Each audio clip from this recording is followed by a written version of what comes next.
The second movement that we see in the parable is the invitation readdressed. The invitation readdressed. Look at verses 8 through 10. Then he said to his servants, "The wedding banquet is ready, but those I invited did not deserve to come. Go to the street corners and invite to the banquet anyone you find." So the servants went out into the streets and gathered all the people they could find, both good and bad. And the wedding hall was filled with guests. Heaven's invitation, the invitation rejected, and now the invitation readdressed. The king deemed proud rejectors, or the privileged few, as undeserving of his invitation. These are probably, by the context of the parable, Israel's religious leaders and their self-righteous followers. People who saw God as just a big Pharisee. They were just doing the way they thought God was. They thought that God closed the doors to all kinds of people, and they were closing those doors, the people who weren't worthy. And the king uncharacteristically, in the parable, invited all, anyone you find, including the undeserving and unworthy. You see it there, both good and bad. Again, I think both good stone hearts and bad sand hearts. Coach was talking with me after first service. I had learned from somebody that stone and sand are the same substance. They're just a different aggregate, just a different consistency.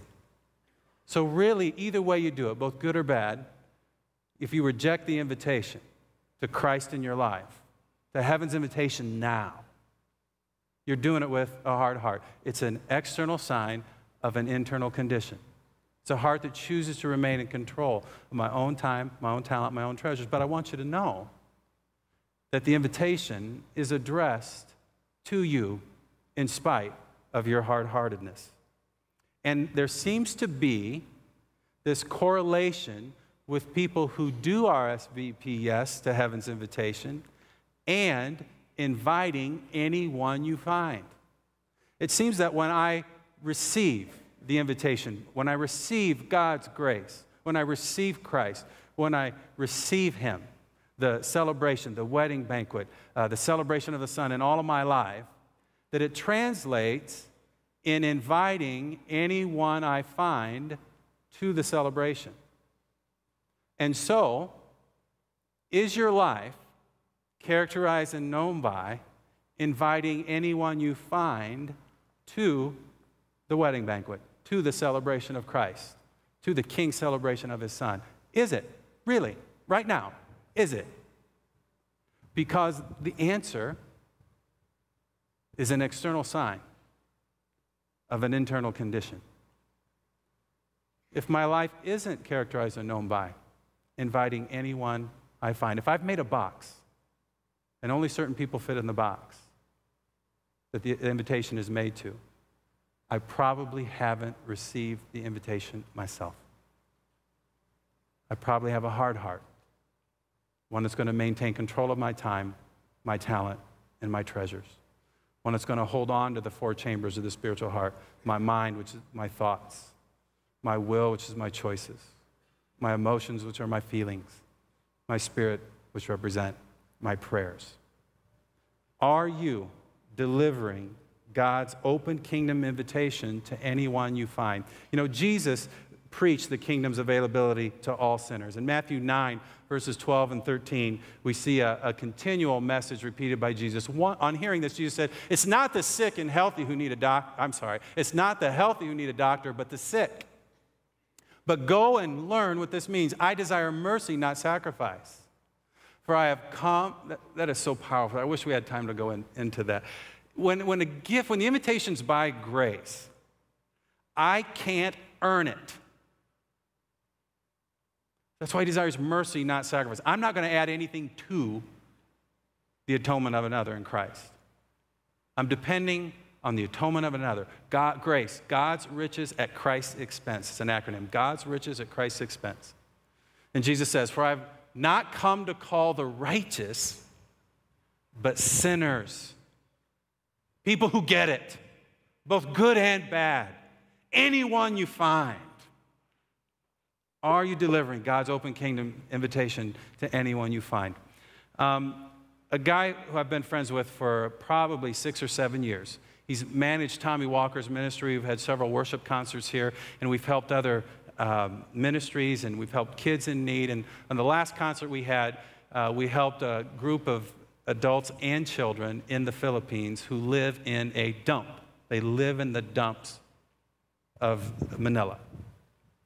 And they survive by being scavengers. Some have jobs, but they mainly survive by being scavengers. What we did in our last Tommy Walker concert is we helped those kids get a Christian education or a public school education. That's where our dollars went from the concert, from the gifts. And they would surrender their lives to Christ. It's really cool. And then they'd go back and evangelize their parents. They would bring the invitation back to their parents. Well, he asked me several months ago, and I had to pray about it because it was really hard for me to consider. He says, would you come and do an outreach to those kids in the dump? There's this basketball court that was recently built by a church, Catholic church. And he said, we'd like to do a concert and have you speak 2 different nights. We're going to do a DVD to bring the need to other people. Small groups can watch it, and they can connect with the music that'll be on it, with the teaching that'll be on it, and then they can connect to the compassion, to the need. And so I prayed and prayed about that, and I thought about it. See, I lived 20 years of traveling almost every single weekend, plus during the week. And I don't think God's calling me, because of the toll that took on my family and with 4 girls, to a life of a whole lot of travel. But everything just seemed to line up.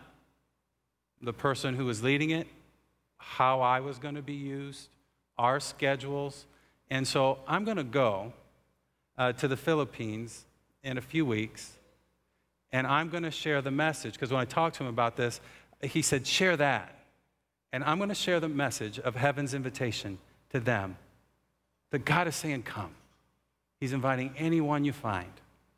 And part of this parable, part of what it's done, is a work in me to continue to try to live a life to invite anyone I can find.